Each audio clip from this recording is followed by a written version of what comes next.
Hey everybody, Aaron here. Welcome back to another anime review. Today we look at Taboo Tattoo episode 11.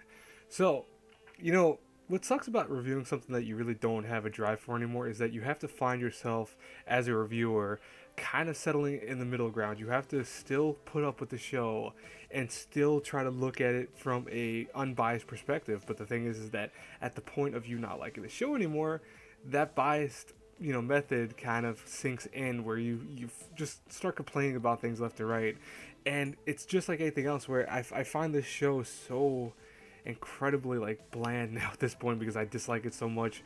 But this episode was at least a little bit stronger than the last few. I like the fight scenes; they were really well done. And let's just talk about what happened overall, just to kind of show what was going on. So we have Seigei versus Cal in this. Cal, who went from being a samurai-looking girl to now a ninja. We find out that because of her battle with Blood, she had lost her previous power, but now has a new one, which is Noise Canceller, thus making his void attacks kind of useless because he can't use them correctly. He can still use his restorative abilities, but he can't use his void powers, so he's gonna have to rely on his fist and his ability to fight. I do like the best line of this, which made me crack up, is when he goes, "Hey, listen, Cal, if I start fighting you and I beat the crap out of you, please don't fall for me because I'm just a kid." I thought that was the best line of this whole show. Honestly, it was so funny. I mean, this show has had some good ones. We also had the from last episode, the waifu one. I thought that was funny too, but this was really funny. I was cracking up with that scene. Meanwhile, above ground, we have Izzy versus Lizzie, or Lisa, excuse me. I'm sorry. I want to say both of them because they just have similar names. And they're still fighting one another.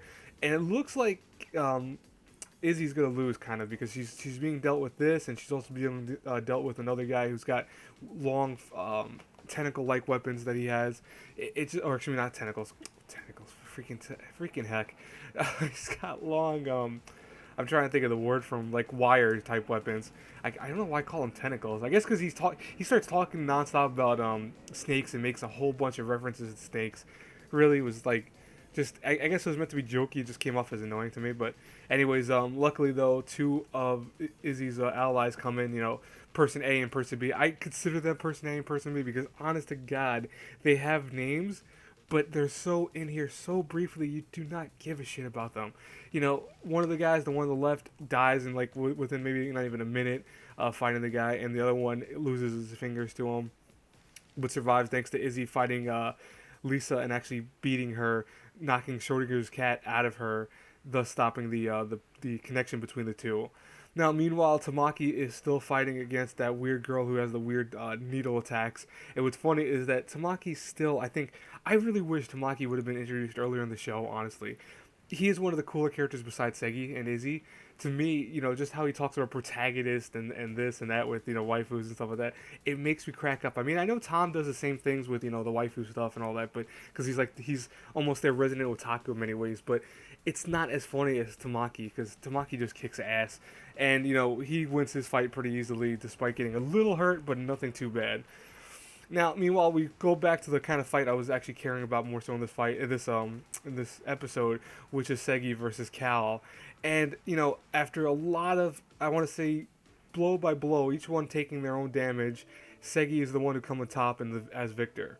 Now, we do have the princess finally coming out of the giant ruin, and thus that means she's assimilated with the tattoo of that ruin. So now she's super powerful, but Seigi is calling upon his own taboo, or excuse me, his own tattoo, the creature that actually runs it, and saying, listen, just give me the strength. I don't care if you take my life or whatever. I will fight, and I will, fight as hard as I can, but just let me win this.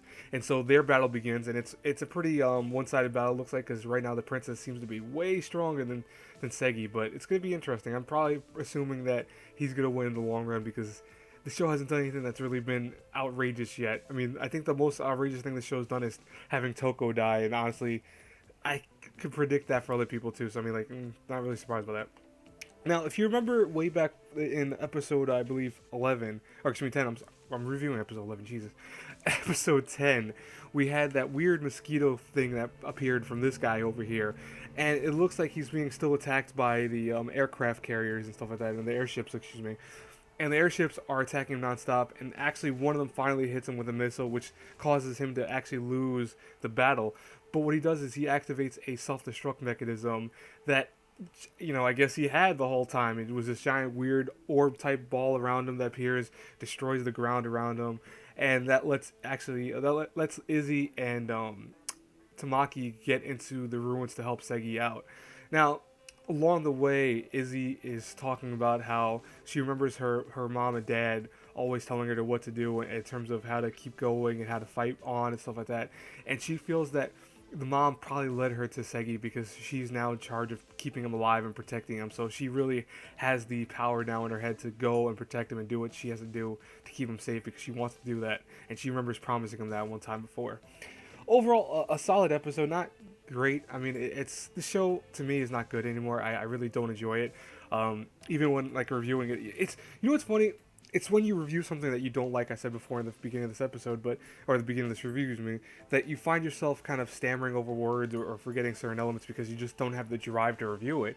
But coming along this way, I have to feel like I must review it. It's the same thing I did with Myoga, where Myoga I really disliked also, and I kept reviewing it nonetheless as time went by. I think this is better than Myoga. I'm not trying to compare the two.